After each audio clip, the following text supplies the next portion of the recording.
From Omaha, Nebraska to New York City. From planet Earth to extraterrestrial life in space. A podcast with no equal, engaged in unconventional warfare through your speakers and headphones.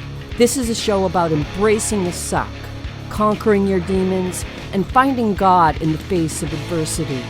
Chris Tonto Peranto. Twitch is on. Motherfucker, I'm gonna shoot you in the face. Ian Scotto. You know, Ian and I have been dating for a long time. You are now tuned into the Battleline podcast.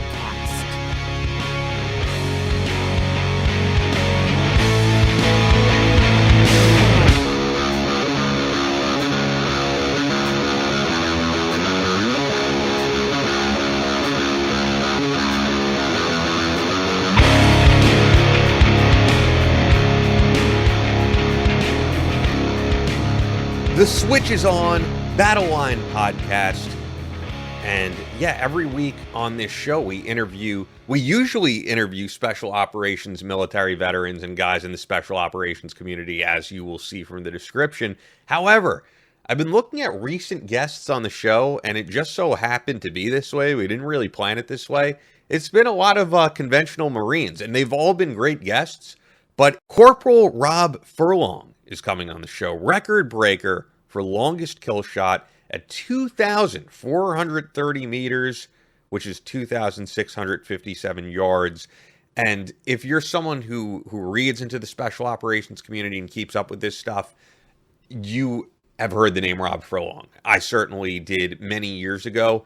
And this is one of those days I really get to geek out about doing this podcast, because it's an honor to interview someone like Rob, and I'm looking forward to hearing his backstory and hearing the story about what led to this heroic achievement. So I'm excited for it. As you can hear, it's just me, Ian Scotto, this episode. Chris Peranto is traveling, as many of you know. You know, he does a lot of speaking engagements, and he does his tactical training courses. So every now and again, it's just me here.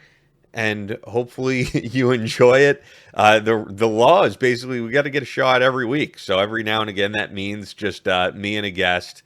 And I am really excited to talk to Rob. Before we do, there's been some really major news in the special operations and military community. First of which that I really want to get to, and that many of you have heard about, is this is being reported by Newsweek. So they are saying it's confirmed pretty much. They were the first to report on it, and they write here, and this was written by Naveed Jamali and Tom O'Connor, a U.S. soldier who sacrificed his life to save his comrades from their burning vehicle after it was struck by roadside bomb in Iraq is soon set to become the first black service member to receive the U.S. government's most prestigious award for valor since the Vietnam War. After a years-long battle for recognition, Newsweek has learned. Two sources familiar with the process have confirmed to Newsweek that Defense Secretary Lloyd Austin, who is the first black Pentagon chief, has signed off on Army Sergeant First Class Alwyn C. Cash receiving the Medal of Honor. A third source aware of the proceedings has confirmed that the White House is working to set a date for the award ceremony and that Cash's family has been notified.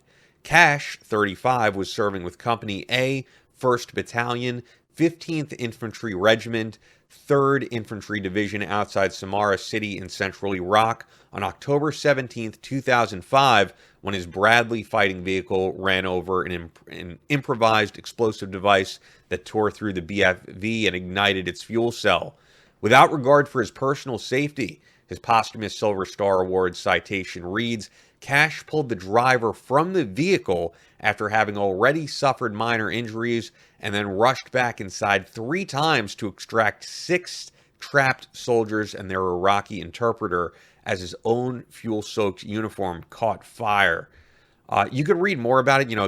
I'll read on a little bit here, but Cash suffered 2nd and 3rd degree burns over some 72% of his body and ultimately succumbed to his injuries after about 3 weeks later at Brooke Army Medical Center in San Antonio, Texas. But the consensus among military members and the community at large is that this is something that should have been done long ago.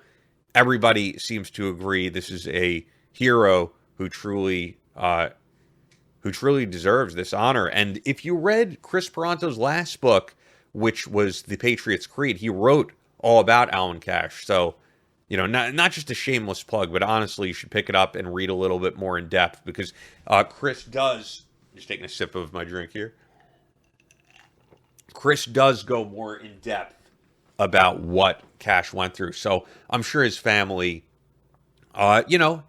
this brings, I guess I would say, some closure. I mean, to lose someone at that age, I don't know if there ever is any closure. I really can't relate. But truly a man who made the ultimate sacrifice, and I'm glad that it's being recognized. If Chris was here, he could talk a little bit more in depth about it. But like I said, pick up The Patriot's Creed and read that particular section. If you have it, you might want to reread it. And feel some pride when you see him posthumously get that honor, through his family. I guess the other thing I wanted to get into, it's so silly, man. Is you guys have probably seen the whole Black Rifle Coffee debacle. I don't know. I saw that my friend Marty Scoveland, who you all know, who runs Coffee or Die there, many of you know, said, I'm very proud to work for this company. And I tweeted something out in support of Marty and the guys that I know there. And of course, I got hit with like 10 million trolls on my Twitter account at Ian Scotto. So I can tell you this, all right?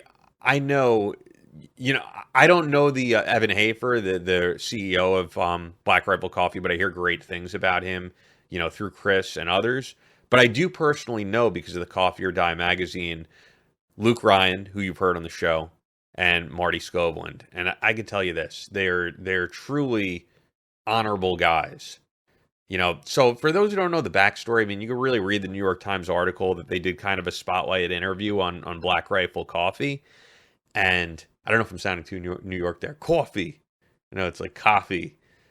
I'm kind of somewhere in the middle, Black Rifle Coffee. But anyway, yeah, they basically made some comments that, and understandable, when it comes to riders at the Capitol wearing Black Rifle Coffee apparel that, was seen in various pictures. And then Kyle Rittenhouse wearing Black Rifle Coffee stuff. And, there were people who were addressing that on Twitter when that came out. And they were like, look, this is not like who our brand is. And in the New York Times article, they just said, yeah, like, we don't really want these people who are like members of the Proud Boys wearing our gear. This doesn't really represent us.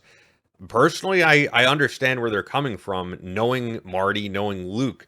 I think people like to put veterans into this box, and especially a company like theirs who's, very anti-political correctness, that is definitely right-leaning, but, they're not extremists by any means.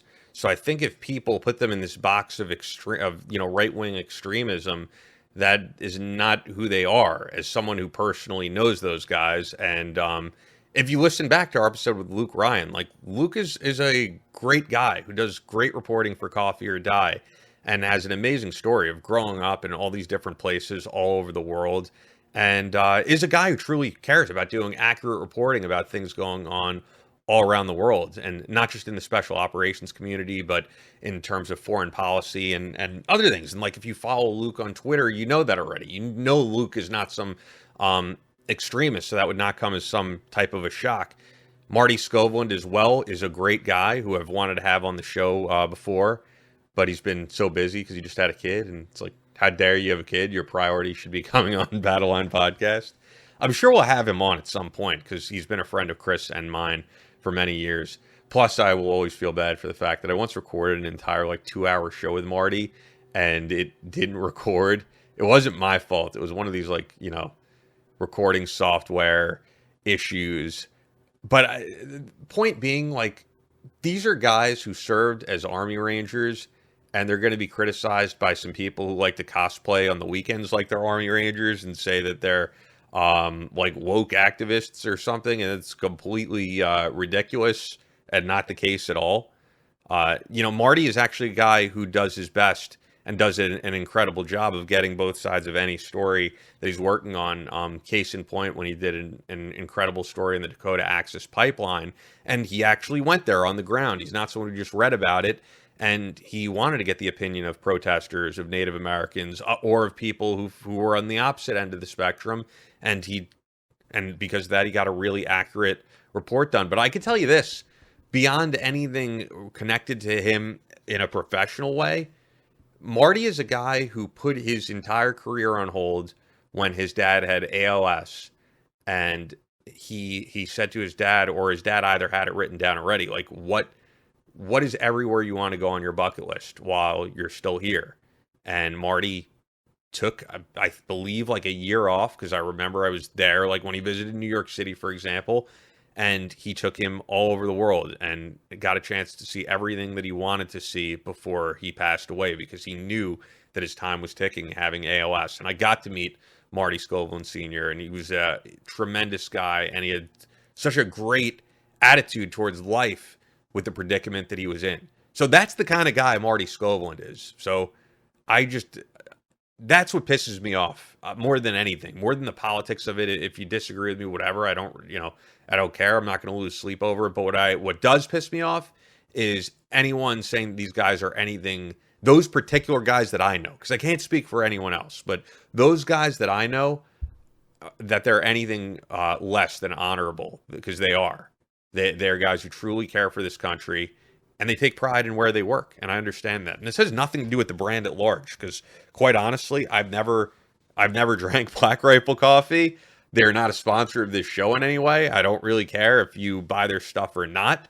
The only time I ever bought Black Rifle coffee was as a gift for Andrew Wilkow many years ago, like when they were on the ground floor just starting up, because I knew those guys and wanted to support the company. This was before they were there, though, but I knew other people because they've been growing for a while. And I don't think they're going anywhere.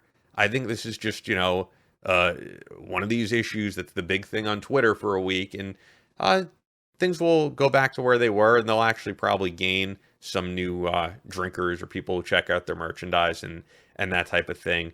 Like I said, I don't care what you do. I think a boycott of them is very silly because you didn't like certain things said in a New York Times article where they were just being candid about their opinions on things. I didn't see anything wrong with it.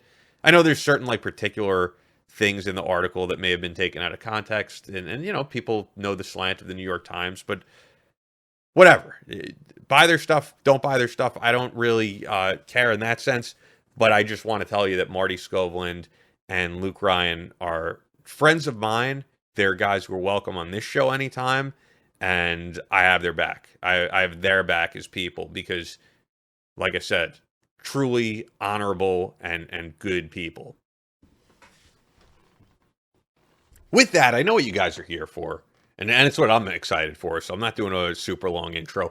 I want to get, of course, to Rob Furlong. So before we get to Rob, you've heard us talk about Bub's Naturals, and we had Sean Lake on the show. If you didn't listen to that Glenn Doherty tribute episode, I would highly recommend you give it a listen to hear a little bit more about Glenn and the company that is, the namesake of his, Bub's Naturals. Bub's Naturals, they do MCT oil powder. They have collagen protein, also the new apple cider vinegar gummies, their Fountain of Youth formula. My personal favorite product, I love it all, would be the collagen protein, and that's really where it all started. If you're looking for something for joint recovery, if you're having issues with joints, this is perfect. And also, if you're just looking for a great, clean post-workout protein, this is the best stuff out there. There's no added ingredients. All that you're getting is grass-fed cowhide. And there are so many benefits of collagen, it would really be too much for me to list right here. But if you just look up collagen, and you need to know where you're getting your collagen. Is it like a good grass-fed source? And that's exactly what Bub's Naturals is. So as always, we really recommend them. It's a product I've been using for years at this point, and I really believe in. Sometimes I'll just do it with hot water. You can mix it with cold beverages as well. And it is flavorless, and that's because they're not putting any artificial crap in there, for lack of a better way of putting it. Beyond that, a portion of all proceeds, 10%, goes towards the Glenn Doherty Memorial Foundation. So you're helping out a great cause, and with that cause, you're helping the families of military veterans, fallen soldiers in some cases, helping their kids go through college and get scholarships. And you can hear more about that on that particular episode, which is still up, of course. But check them out because it's a great mission and it's a great product. BubsNaturals.com. Use the promo code Battleline and you're going to get 20% off your order, whether that's the MCT oil powder, which you could put in your coffee, great source of fuel, especially if you're on keto, you might want to check it out. So once again, it's BubsNaturals.com, promo code Battleline, 20% off collagen, MCT oil powder, and all of their great products. You're going to love it. I've been getting a lot of feedback on Instagram from people who are now, they're sold. They're using it all the time. So once again, BubsNaturals.com, promo code Battleline. All of that is right in the description. And of course, every episode is brought to you by our friends at Fort Scott Munitions. If you're a hunter, if you're a shooter, if you're someone who just likes to go to the range, you got to check them out. You're going to feel the difference with their ammo. Fort Scott is a manufacturer of multi-federal patented solid copper and brass CNC spun ammunition that is designed to tumble upon impact in soft tissue, leaving devastating wound channels for faster bleed out and quicker incapacitation. This ammunition was originally developed to innovate and improve on the standard of military-grade ammunition design. It was found that not only did the TUI ammunition outperform competitors in the self-defense industry, but it quickly became apparent that it would be a top contender for hunters alike. With the ammunition being CNC spun, the tolerances are some of the tightest on the market, ensuring that we receive the same results with each pull of the trigger. Fort Scott Munitions is available throughout privately owned businesses in all 50 states. And if you want to see where you could pick up Fort Scott Munitions, just go to FortScottMunitions.com, click on the dealer locator, and you're going to find a store right by you. For example, South Shore Sportsman, right by me in Merrick, they sell Fort Scott Munitions. And then on top of that, you can check out their t-shirts, their hats, which are all badass, and you'll get 15% off just being a listener when you go to FortScottMunitions.com and use the promo code Battleline. That's only available to our listeners. Fort Scott Munitions is a proud supporter of Chris Peranto, Battleline Tactical, and the Battleline podcast, FortScottMunitions.com, promo code Battleline. And guys, when you check out our sponsors and you buy products, you're not just getting something you're going to love, but you're helping us out as a show. And you're showing that we have an audience that's loyal to us, that believes in the products that we put out there, because we are not going to have any sponsor on the show that we don't fully believe in. So once again, check them out, Fort Scott Munitions, and Bubs, of course. And with that, we'll get over to Rob Furlong. So joining me for the first time on Battleline Podcast, a guy I'm really honored to speak with, the name I've heard for years really in the community, Corporal Rob Furlong. And before I get into your background, I actually do have to say a huge, huge thanks to Corey from Coat of Arms for making this happen at Coat of Arms TV. That was great that he made the connection, because we brought you up on the show and he goes, "Hey, I'm a friend of Rob Furlong." Yeah, Corey's a solid guy. I appreciate him making that connection for us. Yeah, I guess it just helps to have, connections in Canada. And you're the second JTF2 guy we've had on. We had Jeff DePazzi on, and I don't know if you know Jeff. I don't, but clarification, I'm not JTF. JTF was a specialized unit in Canada. I'm actually 3 PPCLI, which is an infantry unit. So then how come Wikipedia is lying to me and saying you're JTF2? I don't know. I'll have to go on and see if we can rectify that, but I wasn't a member of JTF2.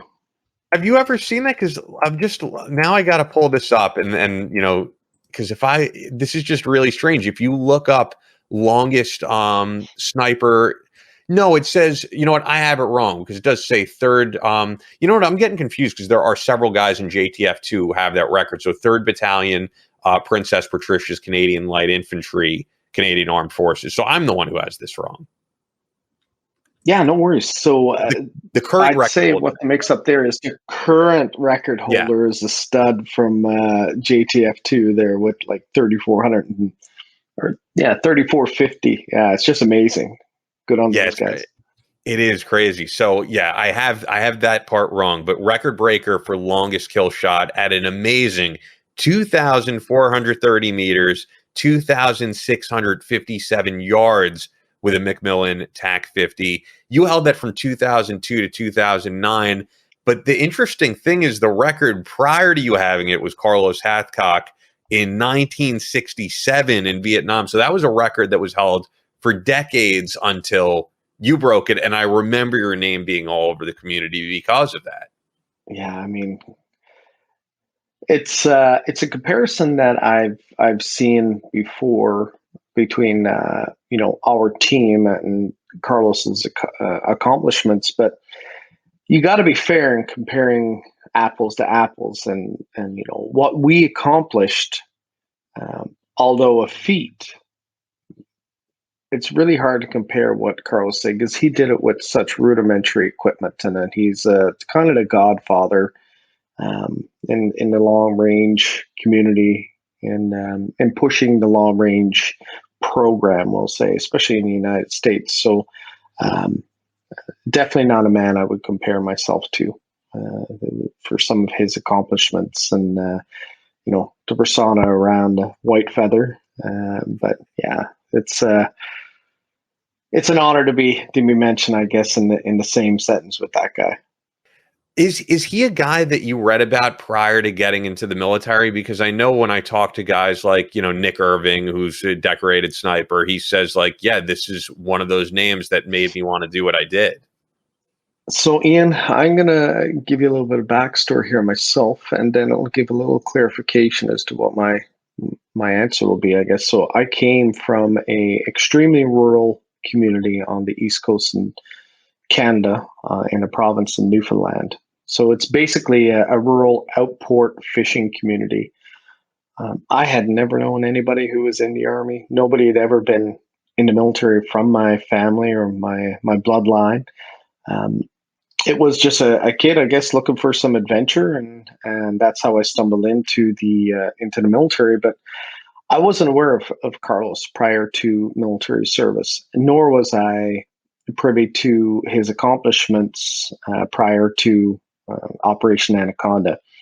It wasn't till after our debrief with command and them realizing what we had accomplished, and most of that was recorded in our notes and our data books and so forth as standard SOPs for us. And then people saying, was one of our sergeant majors said first, he was like, you guys have, really carved out a piece of history here with what you've done. And it wasn't until that moment that I realized that, what we had achieved up on the mountain was, I guess, history in the making, so to speak. But I wasn't aware of Carlos at the time, but I was a fairly new sniper, we'll say, when all this went down, and kind of educated myself after Anaconda. So yeah. And people should know when you say Anaconda, we're referring to Operation Anaconda in Afghanistan. So yeah, getting into the backstory, how you said that you didn't really know anyone who was military or former military growing up. Were you someone who grew up shooting? Oh yes, yeah. So it's kind of a staple for people within our community, whether you're hunting, wild game, moose, caribou. A lot of people back there shoot seals. That's a way of living. A waterfowl. Yeah, I mean, shooting was just part of your upbringing. Started with a BB gun, a pellet gun, whatever you have, and moved into 22 and shotgun, and then finally, old enough to go into apply for your big game license, and you got into your dad's 30-06 or 300 Win Mag, and it kind of went from there. But yeah, I mean, shooting was just a way of life for everybody in that area. You grew up in the wilderness, and you were very comfortable, I guess, once you How old joined was the it? Army. Like, yeah, how old was that you grew up shooting? Uh, How old was I when I started? Yeah.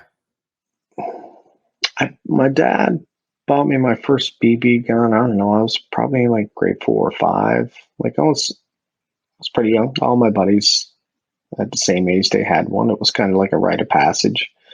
You got it for finishing school in grade 4 or 5 or something, and kind of went from there. But yeah, every kid, it was like little mobs of us after school. We would grab our pellet guns and grab your can of pellets, and there might be 10, 15 kids, and we'd go down to the water's edge, and you'd be shooting what we used to call beachy birds, but little small birds in the wintertime or the fall, the snowbirds, and you spent your afternoons doing that. So was it prior to joining the military or once you joined the military that I assume you had to have realized that you had this gift? Uh, yeah, I guess the realization is once you're in the army, you can be tested because I've never been in a shooting competition prior to the military, but in basic training, there's a top shot award, which I didn't take. I actually finished second place on the basic training course to a guy named Jason Bridge, and then when I got to battle school, I took top shot on our battle school course, and then started to realize, okay, there's obviously I have an knack for this, I guess is the best way to put it. Once I reached the 3rd Battalion, um, I got into the shooting teams, did very well, represented Canada and Australia at the ASAM. I believe that was in 2000. Then got taken over into the sniper OJT program, so just on the job training. They usually take a guy in and give him some exposure to see if he has what it takes to be sent on the sniper spree. And yeah, I guess it kind of went from there. But I didn't really have any competition background or sport shooting prior to the military. It was just all just a rite of passage and preparing yourself for hunting as you got older. That's pretty much it. Did you go into that first competition saying like, I am going to kick ass, I'm confident in myself, or did it take time to build up to say like, wow, I can take anyone at this? No, the confidence level wasn't there at that time. And I mean, my first shooting competition, which was a small arms competition held in British Columbia, I remember going out with the shooting team there and being nervous. I was a fairly new private at the time with some senior instructors and senior shooters, and just that pressure of wanting to perform, not wanting to let anybody down, and then doing well at the competition and thinking to myself after, okay, there's a strong understanding of what needs to happen here to be successful, and I didn't really find it. And I don't want to sound arrogant when I say this. I didn't find the shooting challenging. I found the mental game challenging. Um, Dealing with the stress and the pressure and so forth as a young soldier. Once I was able to manage that and understand the game within the shooting competitions, that's when I started to excel. Because the shooting really wasn't all that challenging. It's something I'd been doing all my life. I could focus more on the mental side of marksmanship and better prepare myself for the events. Now, I had some great coaching from some stellar guys in the 3rd Battalion who had quite a bit of competition shooting underneath their belt. So once I got to the higher level of competition, we have one big one in Ottawa every year, and I come in second place in Tyro, which is your junior year, and that's the year that I went and represented Canada at a world competition in Australia. So I guess it's realization once you're in the army that shooting it's not just the act of shooting. It's a very small portion of what makes a shooter a good shooter. It's the mental aspect and understanding all the other factors outside of just pulling the trigger. So I want to get into the backstory a little bit. How you're saying, you grew up shooting, but you didn't grow up in a military family or with military friends. What was the point that you said, "I'm going to do this and I'm going to join"? So probably something a story that you may not have heard or heard something similar. I mean, I was going to school. I was taking computer programming. I was really into computers when I was quite young, and but found myself bored, I guess. Just didn't really. I didn't see myself sitting behind a desk for the rest of my life. I was always an outdoors guy. Um, I was working a security job at night.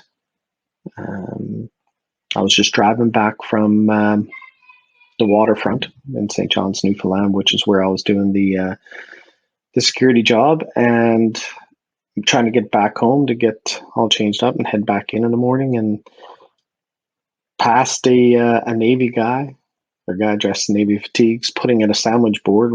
Canadian Air Force is now recruiting. Still in my security uniform. I just pulled over and said, "Oh, that looks interesting." So I'll just go back and talk to him. And literally, that's how it started. There was no real plan. There never was a plan to join the Army, but just a young guy seeking adventure, seeking escape. I didn't want to. I just didn't want to get caught up in the norm, I guess. And yeah, it was the best decision I ever made. It sounds like you're one of those guys, and I do hear this from people from all different backgrounds who I think go into an unconventional career, that working behind a desk and doing computer programming. It sounds like it was eating away at you. That it was like, this is not who I am. This is not my true identity. No, I felt really out of place. Just even in the classroom setting alone, just the other people in there. I'm like, I just don't fit in with these people. Not that they were bad guys or girls at all. They were they were fun to hang out and stuff, but they were people who were just comfortable with normal.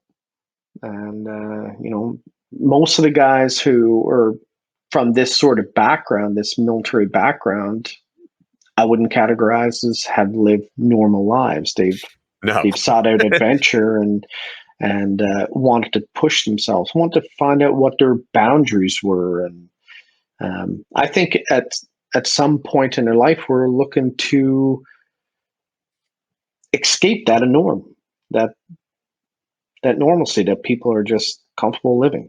Be happy where you are, be happy what you have, and that sort of thing, which is not a bad way to live, but just some of us want more and see what's out there.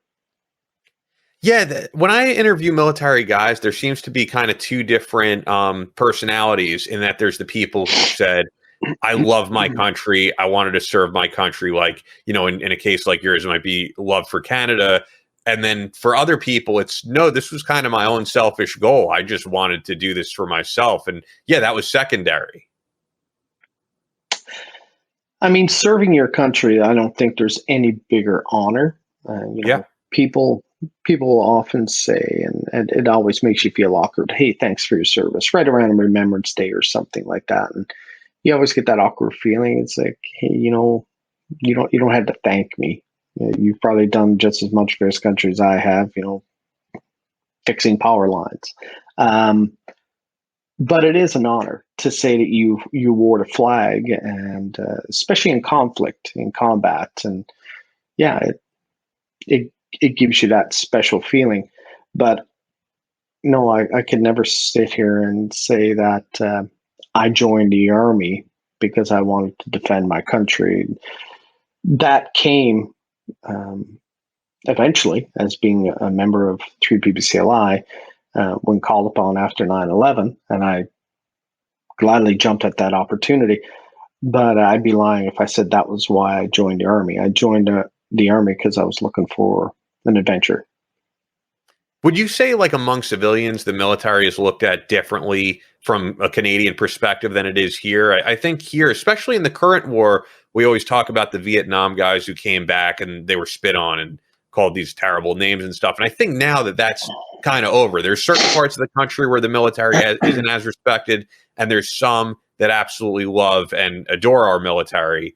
I'm wondering, as someone, I've been to Canada, but it's not somewhere I've lived. Is it the same there? Well, that's a big question, and I think we got to dissect it a little bit because there's no short answer there. So, in comparison to Canada, to United States, both which I've traveled extensively, I wouldn't compare anywhere I've been in the world to the level of patriotism that I've seen in the United States. The one thing that I will say above all in the United States is the people who are there stand by their country, their flag, and support their military like nothing I've experienced any in the world, including Canada. Now, Vietnam, and I'm not a history buff, but there was I think that was the first time a war became political. World War I, World War II, we didn't see embedded media. We didn't see frontline reporting. Vietnam was the first time that we, and when I say we, I just mean the world. So the world had seen firsthand the effects of war. And I don't think anybody was prepared for that. Everybody wants to know what's going on, but when you show them, it's upsetting to them, and they don't think it's right. War is violent. War is dangerous. War is unforgiving. It's brutal. But that's the way war has been since we've been around. When you throw the media in there with a camera catching live footage, you're getting raw emotion, raw actions. We have all the time in the world to sit there and judge what the commanders on the ground or the soldiers on the ground are doing and making split-second decisions. With that comes time to pass judgment. And it's very easy to pass judgment on something that you weren't there to experience yourself. So Vietnam was our first glimpses of what wars will become in the future. And that's political. You have soldiers in harm's way trying to follow their ROEs, follow orders from command, achieve the objectives on the ground, while also in the back of their head, what's this going to look like on mainstream media? Commanders are thinking that. Everybody's worried about their job. Everybody's worried about promotion. Everybody's worried about, perception. You can't do that in war. We've lost the ability in North America to be the effective war tool that we are, and we've done that to ourselves, both in Canada and I believe in the United States. I think in talking to some of my friends down there, they would agree with me. I don't speak for Americans, but I do have friends down there, and I think that everybody would agree that if you want us to be successful, if you want it to be fast, if you want the outcome to be what command had envisioned, you had to let soldiers go in. You had to take the handcuffs off them. You had to let them do their job. We're not carpenters. We're not teachers. We're not doctors. We're not lawyers. We're soldiers. We're taught to kill. We're taught to advance, close with, and destroy the enemy at all costs. And in doing that, it's not always with a scalpel. Often it's with a very heavy sledge. And when we do that, there's casualties. There's casualties of war. Yes, women and children do get killed in war.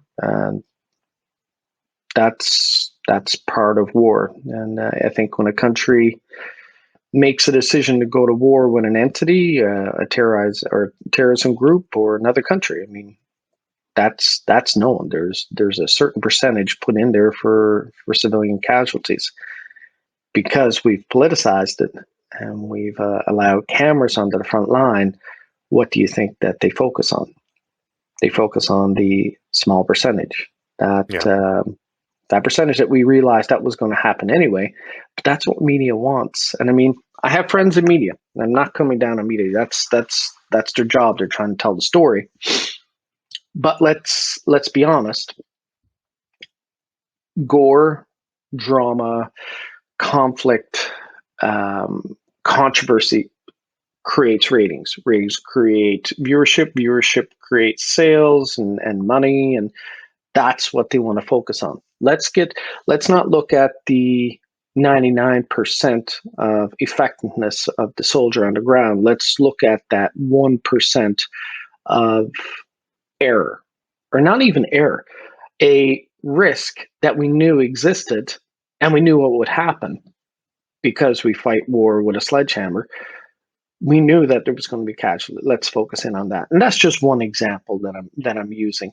You know, it could be, you know, there's somebody with a rebel flag on, or, you know, his flag was upside down on his uniform. The media focuses in so much on creating that little bit of drama that it creates ineffectiveness for the soldier on the ground.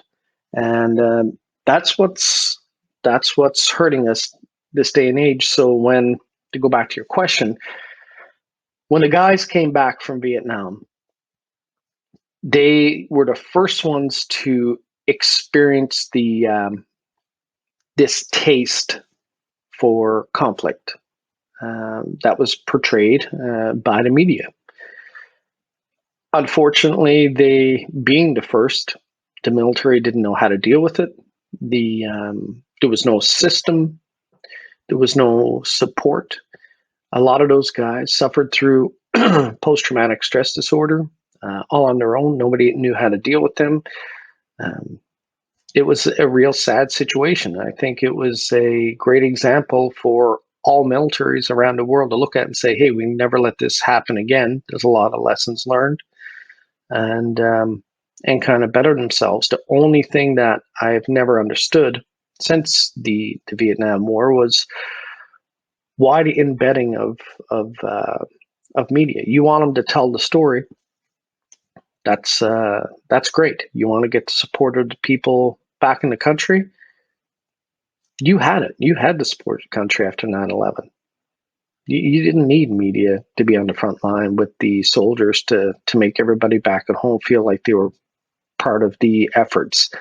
When you saw people falling out of buildings that were on fire, you had the support of the whole world. So in my mind, I think we could have went in there hot and heavy for maybe even a shorter duration of time. Keep the political and the media side out of it. Go in, hunt out those bastards, get rid of them. It's an ideology. And I mean, people could say what they want, but I'm right, because you can see what's happening right now in Afghanistan. What are we pulled out 2 or 3 weeks? And the brutality that the Taliban are laying down on people over there right now. If you want to kill that, if you want to get rid of that, which we have to, I mean, it's an evil cancer that's rotting the world. You got to go in there and you got to kill them all. And when you say stuff like that, it's not politically correct. They're saying, well, we had to change hearts and minds. You can't change a serial killer. If anybody thinks that guys like Charles Manson, Paul Bernardo, serial killers in North America, do we rehabilitate them and put them back into the street? No, they had to stay in prison because they're broken. There's an evil entity and there's a mindset in there of what they see and how they portray society and what they think they're able to do and get away with. The Taliban and the Al-Qaeda are no different. It's something that will be there and it's passed down from generation to generation, and they're just raising the next generation of terrorists. This is not the only attack that will happen. Unfortunately, 9/11 will happen again somewhere, somehow. Maybe not planes flying into buildings, but they're going to continue to terrorize people from around the world. And it's only for them to get organized and raise enough funds, and it'll happen again, and we'll have to go over and do this all over again. And it won't be me and you, it'll be our kids' kids. But it will happen again. So if you want to win wars, as violent and as gruesome as it can be, you have to go over and you have to start it and you have to finish it. If not, you keep going back and putting patches on it. And again, just my opinion. I've heard other guys on the show make that same point. So, I know that your opinion is shared by many who have the same types of experience in combat. Kind of going back into your combat experience, at what point did you say, or I guess did the chain of command say, we got to make this guy a sniper? When did that all come about? Well, the thing is, it's different in Canada.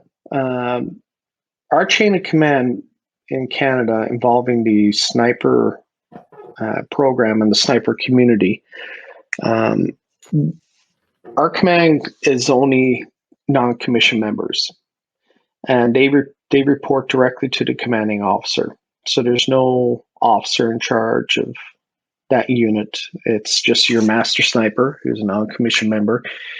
He reports directly to the CO, gets his orders direct from him. So the CO really doesn't have any say, we'll put it that way, into who goes into the unit. That's left to the discretion of the non-commissioned members. So your master warrant officer, your warrant officers, your sergeants, your master corporals, the command element, basically looking at who's showing an interest in becoming a sniper, because you had to volunteer. Nobody's asking you to come into this job. And believe me, there's no trouble getting volunteers. I mean, you would do anything to get into that job back when I was in. But basically, you have to show interest. You have to show an ability. You have to, in my battalion and where I came from at 3 PPCLI, you had to be jump qualified. You had to be a jumper. You had to be reconnaissance qualified. Those are prerequisites. Communications, your driving course. There was a bunch of courses required prior to getting involved. And then once you were selected for OJT, on the job training, they pulled you in, see if you had the merit. And then you were sent on a 2-week pre-course. So the 2-week pre-course is just 2 weeks of just getting beasted, basically.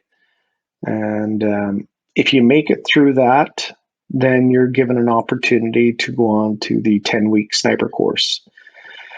Now, when you're on the course, there isn't a lot of beasting, we'll say. There's so much stress on that course because you are assessed daily, whether it be judging distance, stalking, shooting, cam concealments. You're tested every single day, and you can be booted any day of the course. You could be gone. So the stress level is extremely high on there. The standards are extremely high. The failure rate is extremely high, 94% on my course. Wow. It was, but the program has turned out some unbelievable guys. So it's a testament to the design and layout that the Canadian Sniper program has come up with. Do the guys quit because of the psychological aspect? Because I feel like when I've talked this with Chris about, the Rangers and guys we've had on in the SEALs, a lot of them say that the physicality is not the hard part. It's the mind games. I didn't see anybody quit. I don't even know if I've heard of anybody who quit the sniper course. Usually there's studs who make it to that level anyway. And they just don't have the precision. They're told to leave. Shooting is the easy part of it. Honestly, I don't know anybody who's failed due to shooting. You could teach just about anybody to shoot. Now, there's great shooters and there's shooters, and then there's gifted shooters. There's categories of shooters, but you can teach somebody to achieved a minimum requirement, the scores to pass it. Sniping, 5% of sniping is shooting. You want to separate the masses. Just look at fieldcraft, cam and concealment, and stalking. Right there, you'll lose 75% of people. Right there, right off the bat. Just cam concealments and stalking. Then you throw in some judging distance and so forth, and there could be another 5% of guys gone there. So the failure rate is not high due to the guy's inability to shoot. It's the field craft. That's where everybody gets hammered. Do you still have the eyesight that if you were to go back to that time, you could shoot the same way you were shooting nearly 20 years ago? Oh, I personally think I shoot way better now than I did in the Wow. military. Okay. But that's strictly based around just technology now. I mean, when I was on my sniper course, you were tested from 100 meters to 600 meters, and then the 700, 800 meters, you were tested, but they weren't really graded the same way as the 100 to 600 because we only had 308 Parker Hales, and then they jumped to the 50 cal. Now, I mean, we're pushing 308s to a mile, 1,600 meters. How are we doing that? Are we better shooters? Maybe, but it's not like physically we're better. We understand ballistics more. We have ballistic software. We have kestrels. We understand environmental factors better. There's just so much training and equipment that it's out there now. Firearms and ammunition and optics have, improved their manufacturing processes so much that you can't compare those old rifles that we use to modern day sniper rifles. They're just it's like the 1970s Corvette. At the time it was like, wow, that thing is a beast. Okay, are we going to put it up against the new 2021 Corvette? Right? It's the exact same thing. Technology has come so far in shooting, and shooting now really has become a science. You can just look at organizations or companies like Kestrel, Applied Ballistics, LabRadar, and then all of our ammunition and optics and firearms manufacturers. You bring that together, and you have just civilians that are, for a joke, shooting 1,000 meters, maybe first, second day out shooting. So do I think I'm a better shooter? 100%. Did something change physiologically with me to allow it? Not really. It's just science, what we're exposed to, what we have out there for availability of technology. I would just think the eyesight of a guy in his 20s is far better than the eyesight of a guy in his 40s. Yeah, thank God we can focus our ocular lens, I guess, on our optics, so we can set it to any prescription. But is my eyesight as good as it was in my 20s? Probably not, but It's still not too bad. Well, people are probably dying to know, with you talking about the changes in technology, like, what do you shoot with right now? Okay, so there's a whole bunch of things. So I'll break it down. Like, what do we shoot in terms of a firearm? Because that's the first thing everybody says. So we have, as our school, we have a relationship with a Canadian manufacturer called Cadex. Produces some world-class sniper rifles. They do a lot of work with the Canadian special operations community. They do a lot of work overseas. Now, there are other companies out there doing equal and comparable accuracy out of the box. And what I mean by out of the box, if you can grab a rifle that's mass produced, that shoots half minute of angle or better from the manufacturer as soon as you take it out of the box. That's what I consider accuracy from manufacturer. Now, one time, if you shoot a minute of angle out of the box, that was a big deal. But there's so many manufacturers doing that now out of the box, half minute of angle accuracy, that we're living in a time where anybody really can be an accurate shooter. Optics manufacturers. So we have a relationship with Leupold. I mean, they were prolific in militaries around the world, especially the United States. Going back into the 90s, early 2000s is what we used on our TAC 50 in 2002. But other manufacturers now have equal or surpassed or putting out as good a product as those manufacturers back then. It's really a game that's starting to catch up now, because they lagged behind for so long, but they start to see, interest and the desire to have snipers on the battlefields of force multipliers. So they start to up their games. I mean, ammunition. The advancements in ammunition alone has been a game changer. If you look at going from cup and pull bullets, like your typical copper jacket with lead filled, to what we're using now for monolithic CNC machine bullets at probably $15 Canadian a round just for the bullet itself. Wow. We've put so much science behind this and so much effort to perfect every single portion. So when you say people are curious to hear what I'm using, I don't really think that there's probably one single brand out there that's doing it so differently than the other two or three that are at the top.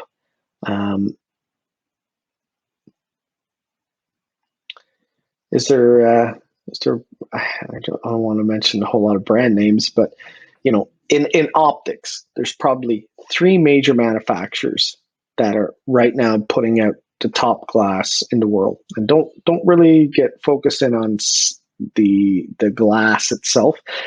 The biggest thing for us as long range shooters is consistency. The internal adjustments in your rector spring assembly. That's one of the big things. For rifles, we just want to make sure that those are constructed in such a way that it's achieving the best accuracy for that high BC bullet that we're putting out there. And most are now the high names, the top three brands. And ammunition manufacturers, if you're buying match grade ammunition right now, even the stuff you'll pick up in Bass Pro or Cabela's or wherever you're shopping, most of the high-end match-grade ammunition now can have extreme spreads, and we see it often, of 15 feet per second and lower, which that's amazing. One time it was probably 60 or maybe even higher.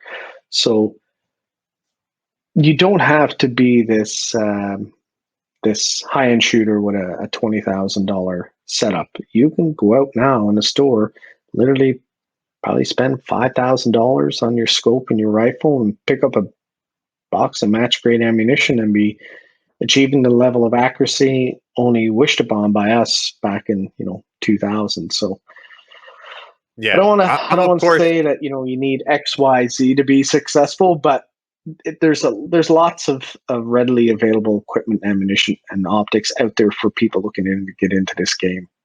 Yeah, I was going to say, of course, I'm going to shout out our sponsor, Fort Scott Munitions. But when you said there's three brands, you, of course, know someone is going to want to shoot with what Rob Furlong shoots with that's listening. So what are the three brands? It doesn't have to be an endorsement, but, what are the three that you like? You know what? Well, I think if you looked at any of our social media, or if you knew me or whatever, when it comes to glass, I've only used one sort of glass really dependently on my whole entire life, whether it be hunting, long range shooting, whatever, and that's Leupold. I've shot it my entire life. Now I've shot every other piece of glass on the planet, but they are my go-to. People will say, well, Leupold had it in the day. I'm like, Leupold's always had it. They were the ones who designed tactical based scopes, and rector spring assemblies or internal adjustments have all been based off of kind of what they've done. I mean, they are the godfather of optics, whether people want to admit it or not. They've propelled the game forward. They've made some of the most rugged scopes. It's hard to ignore what militaries have selected for use in their optics over the centuries or years or decades. And if you look at it, there's probably three big names out there. There's Leupold, there's Night Force, and there's Schmidt and Bender. And I say to the guys all the time on our courses, if you're starting off as a new shooter and you're not sure what to buy, look at what the militaries are using around the world.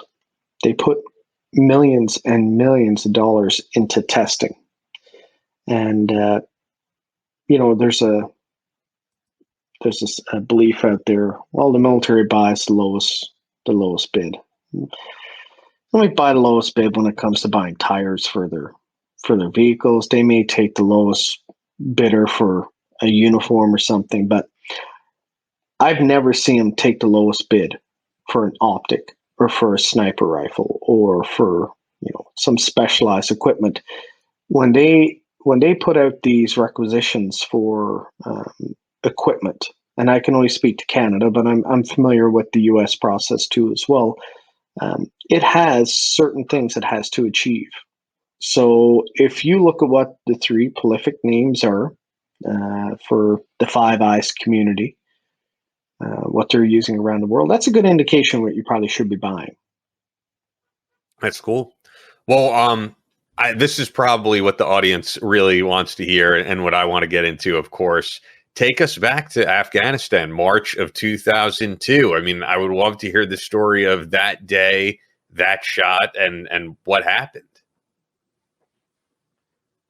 So we were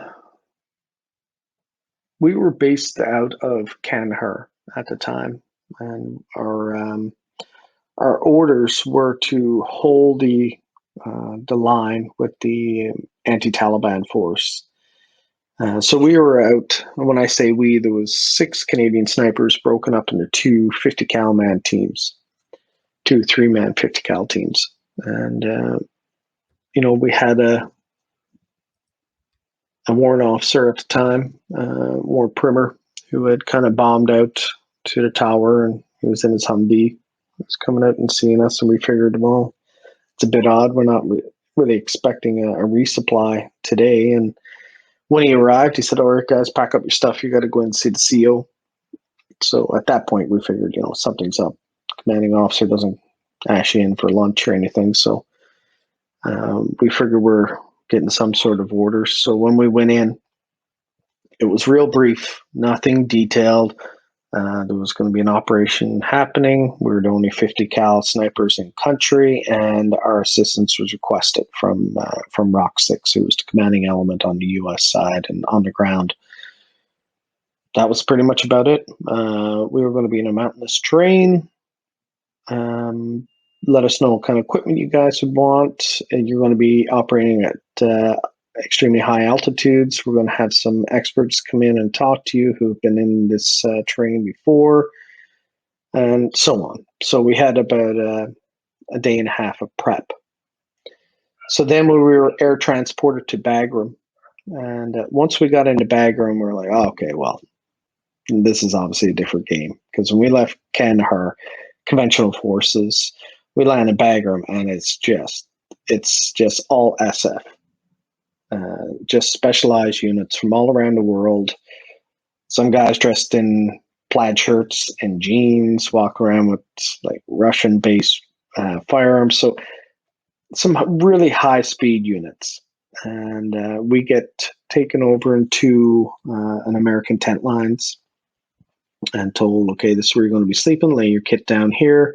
They took our team lead, so Master Corporal Ragsdale and Master Corporal McMeekin, and they left and went and got briefed as to what was coming down the pipe for us.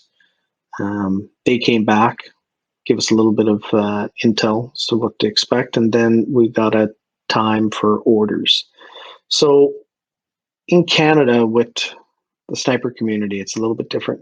Usually for conventional units, usually your command element, your officer, your high-ranking NCO goes in, gets the orders, comes back and gives it to the guys. For snipers in Canada, we all attend orders. So every single man who's gone on the operation. So we're in the command tent, and we're getting briefed on what would be Operation Anaconda. So they had some reconnaissance groups out there. They had some SEALs and some Delta guys out there that were sending back some real-time information as to what was happening on the objective area. That was getting relayed to us. We had a large sand model, and we were going over each phase of the operation and what would happen, and of course what our own personal objectives would be once we were on the ground. Once orders were done, we made our way back into the tent lines, and there was other American soldiers in there at the time. And, some of them were senior guys, some of them were junior guys. There was no trouble to know who the junior guys were. They kind of had a certain look, but there was some aged guys there who obviously had seen some combat and stuff, and they're asking you questions. And one of the things that stand out in my mind, I had this older guy who's like a master gunner type of rank. And he comes over and he had a couple of tampons and he passes to me. And I guess the look that I had on my face at the time, he must have just, because he kind of smirked and looked back at me because he passes me these two tampons. I'm like, okay, is this like a metaphor? What do you think?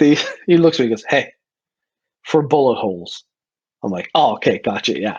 So obviously not what you want to be using now, what we know about medicine and everything, but that was what it was intended use for. So he said to me after, he goes, so have you ever been in combat? I'm like, fuck no, man. I'm from Canada. We haven't been in combat since Korea. So yeah, it was pretty funny talking to those guys, and they actually sat us down and said, like, this is what to expect. This is what your feels. This is what you're going to go through in a combat situation, and I appreciated that for young Canadian guy. I was 25 years old at the time, not knowing what to expect, and and have a seasoned guy who'd seen some fights in the past, some combat time, to share with us what they had gone through and maybe what we have laying ahead of us. It was good to hear that. So anyway, we fly out, we jump on the choppers and head out. Once we try to get on the ground there, we come under heavy fire. Alpha. So we're two teams. We're Alpha and Bravo. I was on Bravo. Alpha actually got on the ground. And then we had to land back a little bit further just due to fire. So we were kind of off our initial LZ, and we're making our way back to our objective area. Now, our first objective was to cover the aircraft that had been shot down on Roberts Ridge. So I don't know if you're familiar with Roberts Ridge, but there was a Navy SEAL who fell out of a chopper. Okay. So, and anyway, there was a battle, a skirmish that had happened up there on that ridge, and that was our first objective, to go up and cover that aircraft that had been shot down.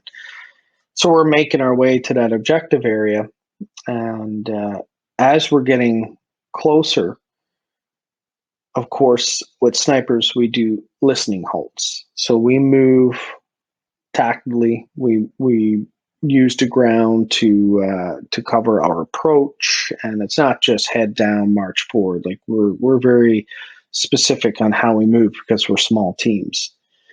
And as we do these halts, we're observing the ground. You take your binoculars out, your spotting scope, searching for enemies, searching for threats, ambushes. So anyway, we see these guys up on the high ground, and I say to my team lead Tim at the time, I say, "Hey man, I got some guys here up on the ridge line. Just take a look at this, but they're Americans." I said and you're not supposed to be in that area. This is the whole reason why I'm a little confused. We weren't supposed to be any friendlies in that area. So I'm observing these guys, and we get the 60 power spotter out, and yeah, I can see the Kevlar helmet. I can see the rhino horn, which is very distinct. I can see the American BDUs. We're sending this back to command, and they're like, negative. There's no friendlies in that area. And I'm telling them, like, listen, I'm looking at these guys. So anyway, once we had the high-powered scope out, I started to notice that, oh fuck, these are Taliban that are dressed up in American BDUs that they've taken off the soldiers that are killed on the ground. Oh wow! Because I couldn't see before; I could only see them from waist up. But once we got a better view, they were closer to the ledge. I could see their man jams on the bottoms. They had the desert fatigue top on and the helmet. But what gave it away was one of them held up a walkie-talkie with a long, extendable like antenna, obviously something out of an older era. And right away, it kind of hits you. You're like, you motherfuckers. Because you know how they got those uniforms. Mm-hmm. And then there's kind of a feeling that you get. Something I never felt before, but yet anybody who'd gone through something similar, they've definitely experienced this. It was like, you just want to fucking kill all those guys. And you are not worried about anything. You're not worried about operating outside the safety box. You're not worried about enemy fire. You're not worried about fucking anything. You just want to get there. You want to close with and destroy. And, so we start to make our plan as to how we were going to engage these guys. And then we get called off. We get contacted by command, and we get a new objective. We're saying, like, negative, we have our objective. We have a plan here. No, you're no longer required there. This is your new objective. So then we just start thinking, oh, fuck. Well, if you don't want us to go cover it, there's probably nobody left alive. That's the conclusion that we came to, which is hard, right? Yeah. We were wanting to make our way there to cover that aircraft, but could have we got there faster? You start doubting yourself, all those things. And that was pretty hard, man. It was hard to see that. So, but now you're angry, you're just pissed off, and you're motivated, which is a dangerous thing because, dangerous for the enemy, I should say. So now we get moved off to a different objective. We had a compound area where a bunch of guys were held up. There were some vehicles there. We put down some fire and disabled the vehicles. They called in an airstrike on the compound, and that kind of finished up that objective. We moved to secondary objective, which is up on a high ground.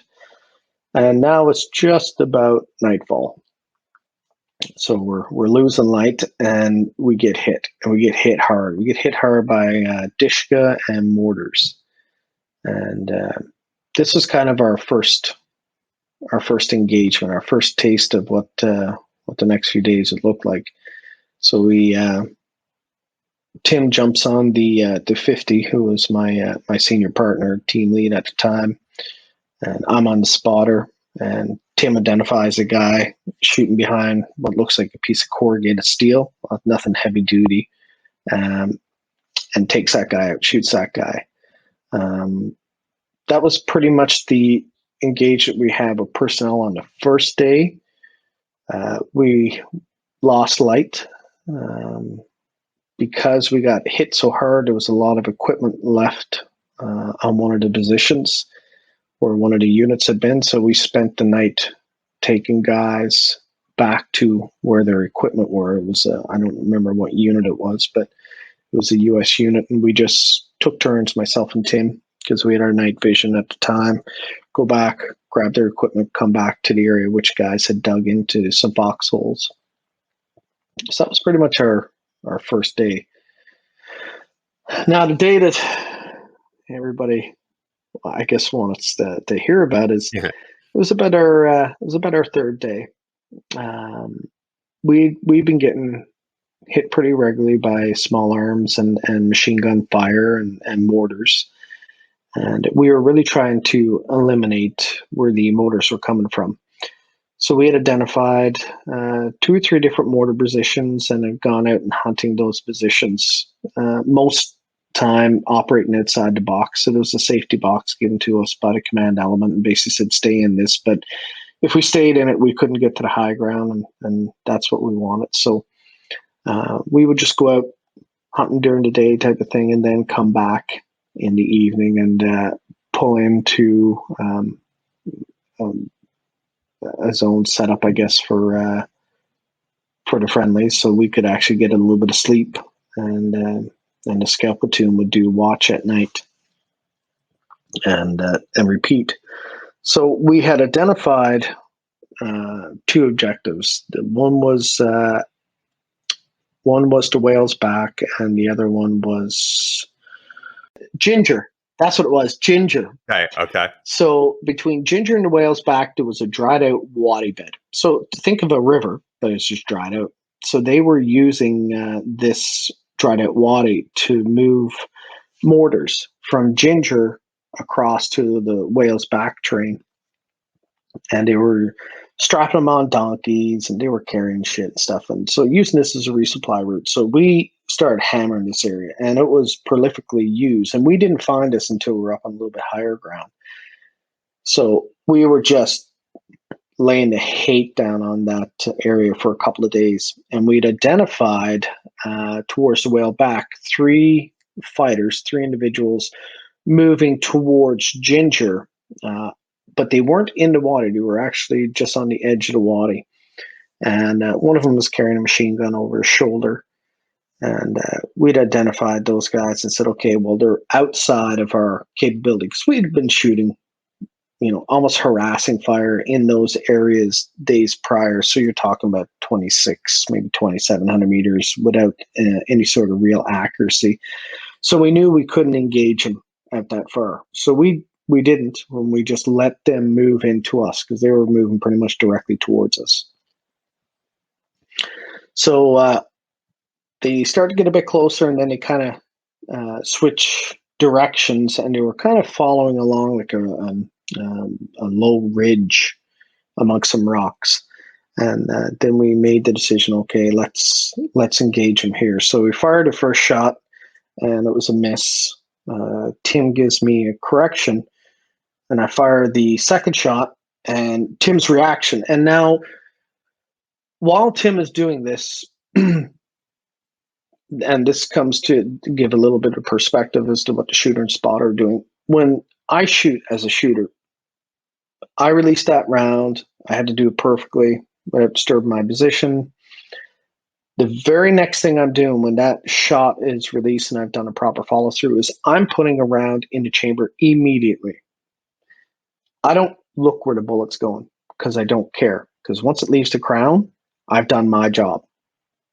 That's what I'm responsible for doing. The spotter now is watching that bullet to see if it hits its target, or if there's a miss, to give a correction. And if there's a correction, I better be ready to send that bullet downrange as fast as possible, so we engage the target under the same environmental conditions as the previous round. That's the whole secret to long range shooting. being accurate after a miss. So I got around the chamber. I'm going through my breathing sequence, taking up the creep, gives me a correction, and his reaction was, "I think you hit his bag." He goes, "Send another round." He didn't even have to say anything. He didn't give me correction. When he said that, I'm like, well, I hit that guy. If it looked like I hit his bag, that's nothing. Like, just send another round. So it was the third shot that when we dropped that guy. But it wasn't known to us at the time what we had done, what we had achieved. We kept on doing that for days after that at those type of ranges. The closest target that we had in Operation Anaconda was 1,500 meters. That was the closest enemy target we had. So, we shot targets from 15 out to the 24, 30, but we were also putting harassing fire down in 26, 27, not with any real level of accuracy. But when we hit that guy, of course, that goes in our notes. So we had to do our after action report. Wasn't until I think it was Sergeant Major Gates had said, you guys have carved out a piece of history here, that we realized what we had accomplished. And for those who don't know, and I just know from looking it up, there was another guy, that was a part of that mission, Master Corporal Aaron Perry, who also broke the existing record, but, was a little bit lower than you by a few meters. But yeah, I mean, two guys breaking a record that has been there since the 60s. Incredible. Incredible. Yes, in the same context as looking at it with, equipment from the 60s, but we really hadn't, as snipers in a world stage, we hadn't had an opportunity to fight the enemy with a 50 caliber platform. Carlos Hathcock was basically the last guy to do it. So now, you got 40 years that have passed since Carlos had, achieved and set that record. 40 years passed. That's a lot of technology and a lot of know-how that's changed because of guys like Carlos. So now you got the only 50 cal snipers in theater with modern day 50 cal sniper rifles, which the McMillan TAC 50 at the time was second to none. It was the most accurate 50 cal sniper rifle on the planet. Match grade ammunition, high-end optics. Like we had all the necessary tools. So when you had this level of success, people are like, wow, this is amazing. When really we were just operating within the capabilities of the equipment, the training and technology that we had. If I said to somebody right now, hey man, I shot a target at 2,400 meters or 2,430, they're like, cool story, man. I do that with my 338 all the time. So, it's as time passes, technology advances and capabilities increase. And that's why we're in a position now where the current record being held by JTF2 at 3,450 seems unattainable. It's like, wow, that's amazing. But just wait, because technology is advancing every day, and maybe it'll be another JTF2 who sets it. I don't know, but you know what? There seems to be a lot of Canadian guys.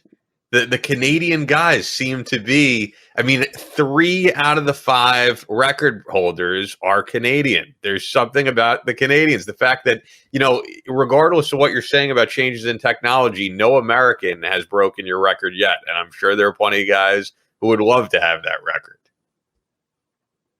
That we know about, I guess, but, we do. And I've said this often. It's not something that, hasn't been said by myself before, but we have the best sniper program in the world.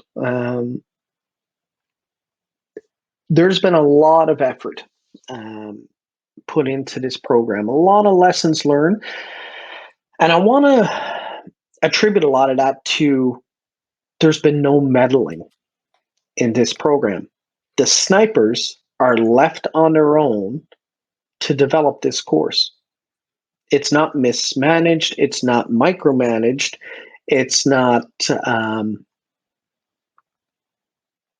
It's not political, and which often happens when there's a higher command level for these specialized units.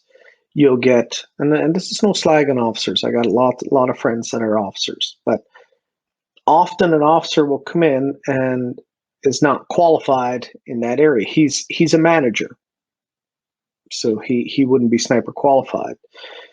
He'll come in and he'll maybe meddle with something, not fully understand the ripple effect as to what those changes may affect.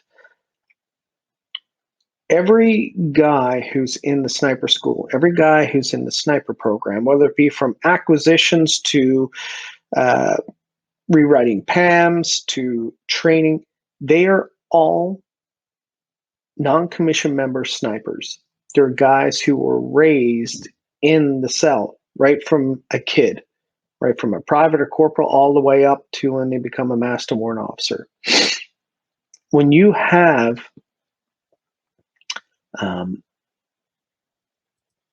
that level of understanding as to how things work, that reflects when they become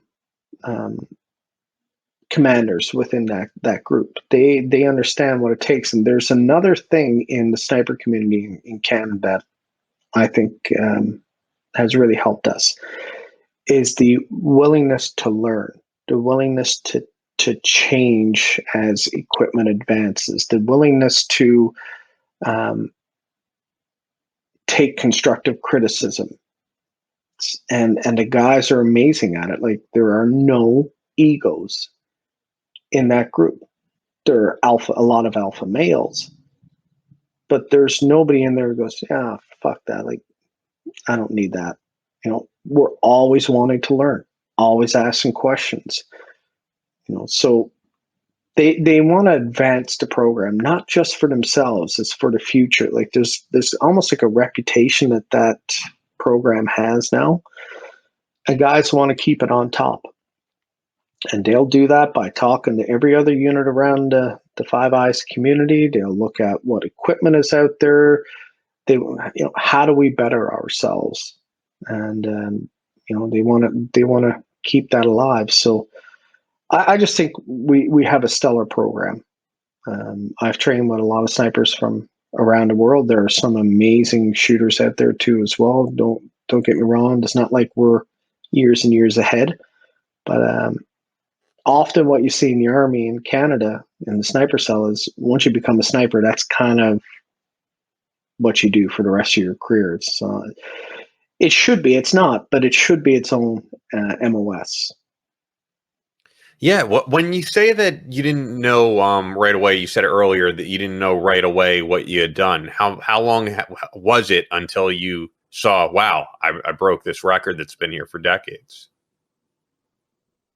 It's probably about a week or so later, because we were still fighting up in the mountains. It wasn't until we were extracted and back to Bagram, because we went back to Bagram to refit. I think it was 14 hours. We went back. We showered. I think we hadn't showered in 28 days at that point. We hadn't really had any downtime.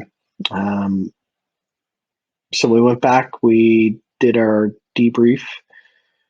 Showered, had a bite to eat, got new orders, and we're back out the next day. I think it was 14 hours later. So during that debrief, I believe it was Sergeant Major Gates who kind of cornered us and said, hey, like, do you kind of realize what you've done here? Obviously a military buff, knowing, the history of Carlos Hathcock and so forth, and said, like, you guys have made history here. And we're like, thank you, Sergeant Major.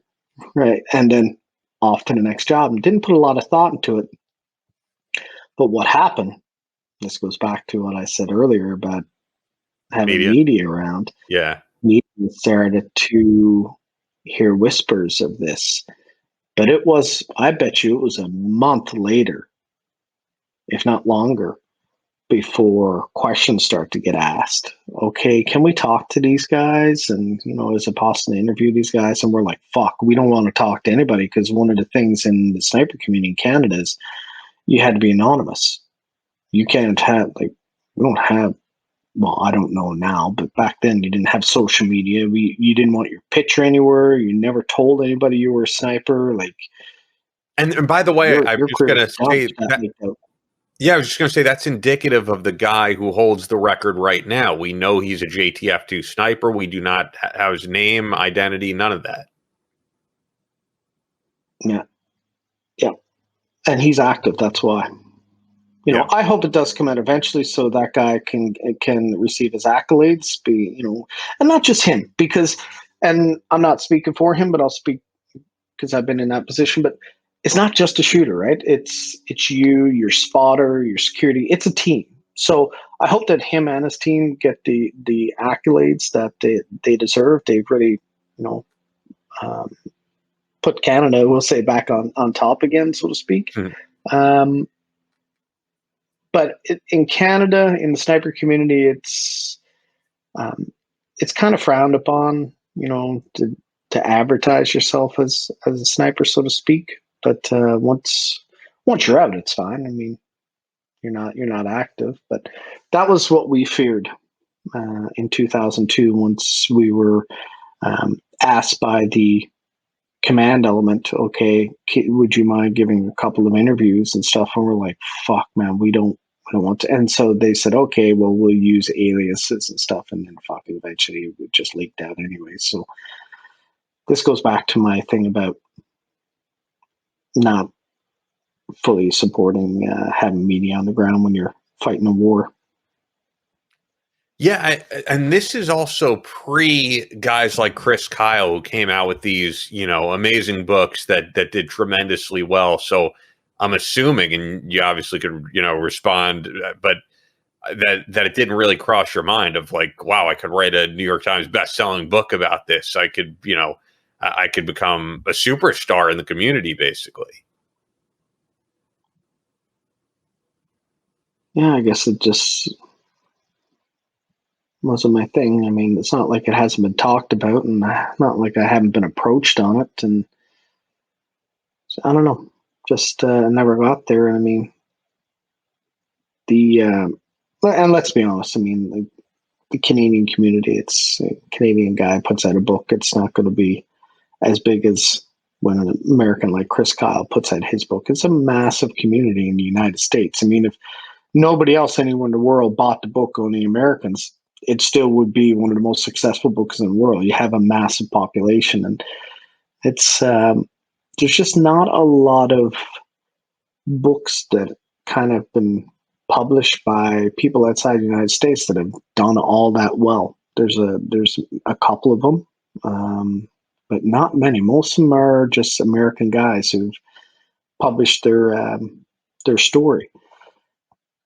I don't know. Personally, I don't know why. Really, I haven't done it, but we'll see. Maybe I'm still waiting. Yeah, I was going to ask. I mean, are you against the idea if a major publisher, gives you some amazing deal and says, "Hey, we want to hear your story"? I guess I had to hear what the deal is. I guess I don't know. Yeah, I think it's pretty cool. Like, don't get me wrong. I support all the guys who've wrote of their accomplishments. If it wasn't for those guys, I mean, there wouldn't be that knowledge of what we do. And I'm sure that there's, they didn't write everything. There's a lot of holdback when you write these type of books. But like Chris Kyle's story captured the world and really put a focus on sniping again. And so, it's not like I didn't agree with it. I think that the guys have a right to tell their story once they're out, and as long as they don't put anybody at risk that's still in, or, they kind of vet everything, then yeah, for sure. Yeah, I would agree. I think sometimes these guys get shit for writing books, and I think people think it takes away from their mystique or something like that. But these are the books that end up getting people, younger kids who read them to become a part of the community. There's been so many Navy SEALs I've met over the years who said, as crazy it is, yeah, I watched Navy SEALs with Charlie Sheen, and I said I want to do that. There's guys who watched Top Gun and said, yeah, I want to do that. That propaganda like that in the good sense, absolutely works. I think that's what motivates people to go to a recruiter's office and join. And that's why on this show we do try to give the good and the bad, the positive and the negative. There's guys who've come on this show and there's a lot of negatives, and there's no reason to sugarcoat that. I think people need to hear all sides of that. But yeah, for people wondering, what are you up to now? I mean, I know from just a quick Google search, and I don't know much about it, that it says you're running, Marksmanship Academy in Alberta. Is that where you're currently still up to, and where can people find you and all that? Yeah, so still based out of Alberta. Our website is www.rfma.ca. It's a long range school. We're the largest range in Canada outside of any military property. So it's all former Canadian Armed Forces snipers, and we have some law enforcement members too, because we cater to the law enforcement community. It's a broad spectrum of training that we offer, and you can check us out online and social media. You got any questions, drop us an email. Yeah, what's your social media if you want to get that all out to everybody? So if they look up Rob Furlong's Marksmanship Academy or RFMA_official, should bring us up on Instagram and Facebook. Awesome. Yeah, and the other thing I wonder with having that Marksmanship Academy, do you train civilians? We try not to get too political here. We do a little bit, but it's it's well known you have a prime minister there who is not exactly the most gun friendly guy. Yeah, and I stay quite a ways away from political talk because there's no win to be had there. But yeah, we've had a couple of setbacks, we'll say, but a lot of what we do is bolt action guns. Bolt action guns pretty much encompass hunting in Canada. We have a very rich history in Canada of hunting, trapping, just all around outdoors enthusiasts. So we offer civilian training. We don't teach any tactics. We don't do any sort of green phase style training with civilians. It's all marksmanship training. And I have been asked why before, why would you want to do that? I'm like, why wouldn't we? If you don't have a population who supports firearms, how do you expect to pull from a membership, basically, to bring people into the armed forces and have a higher level of understanding, higher level of training? And people say, well, they get trained when they get in there. I'm like, yeah, kind of. They get trained, but a lot of kids now don't have a lot of exposure to firearms. Not like they did when I was a kid. How do we change that? We get them involved with firearms and stop thinking firearms as some fucking gangbanger, blowing off rounds in downtown Toronto. Those are the piece of shit in society that we need to be thrown in jails and strengthening laws. Think of firearms as a dad going out and shooting with his son and showing how to responsibly use a firearm and how to respect firearms and how to harvest animals and provide for his family naturally. And there's a good wholesome feel around responsible firearms ownership, and that can be taught to kids at a very young age. And what we offer is, once you've done your training with your dad and he's taught you how to handle firearm, and you want to further that, you can come out, see us, and learn how to do some long range shooting, understand the science behind it, get into some competitions. Lots of our younger students have gone on to sign up for the armed forces. And I think that that's a win. again, we're not teaching counter sniper operations to civilians. This is just straight marksmanship, responsible gun ownership. And I think that's great. I think that's a positive, and it's a win all around for everybody. And there's a place in society for gun owners, responsible gun owners. I think what we have to do as a society is start to crack down on crime, on gangbangers, and get real serious about it. If you want to change people being killed by firearms, attack it at the source. Don't attack law-abiding gun owners. Like, and I don't get this thing about seeking out the AR-15 and I mentioned that because that's the more popular one. Yeah. If I was Minister of Safety, or lucky enough to be Prime Minister one day, I would really Prime Minister Furlong down on criminals. Yeah, exactly. But I would really clamp down on criminals, and I bet you, if you asked any person in Canada or even the United States, would you support stronger punishments from the government on people committing crimes with firearms?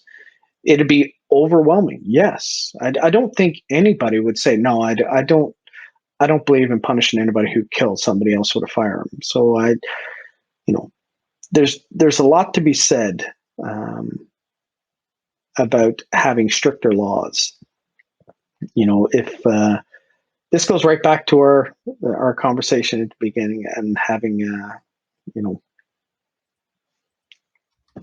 repercussions, we'll say, of things, and people not wanting to see it, people just wanting to know it exists, but they don't want to be aware of it.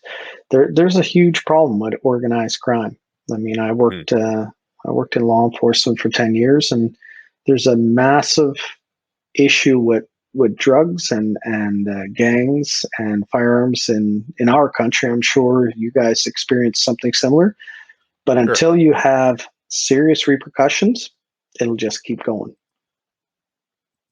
Yeah, no, I think you're absolutely right, and I think the audience shares that viewpoint as well. We have a very pro Second Amendment in America, pro firearms audience here. So this has been an absolute pleasure and honor having you on once again, Corporal Rob Furlong. And I won't edit out the intro just to show that I do make mistakes, and a very amateur mistake of mine to say JTF2. So not JTF2, but Corporal Rob Furlong.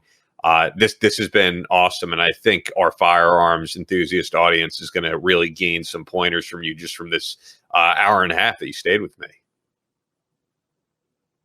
Awesome, man. Thanks so much, man. And I really enjoyed hanging out, and hope to speak with you again in the future. Yeah, I did as well, and I think next time, when we will have a next time, will be with Chris Peranto. Because I'm sure he would love to hear your stories as well. To hear some of his too. Yeah, no, for sure. Thank you, Rob. And then also, once again, I have to say thank you to Corey from Code of Arms at Code of Arms TV on Instagram. And the last thing I'll say for our audience, I mentioned this last episode, Chris and I are going to do a 2-part Q&A very soon. So email us any of your questions. Pretty much nothing is off limits. battlelinepodcast@gmail.com. battlelinepodcast@gmail.com. Email your questions. We're going to do that very soon. So get them in, and we'll be back next week.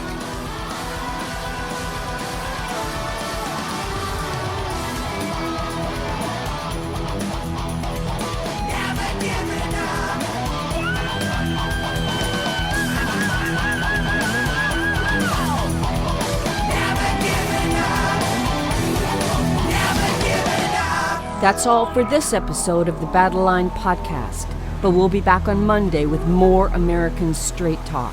Until then, be sure to follow us on Instagram at Battleline Podcast and on Twitter at Battleline Pod.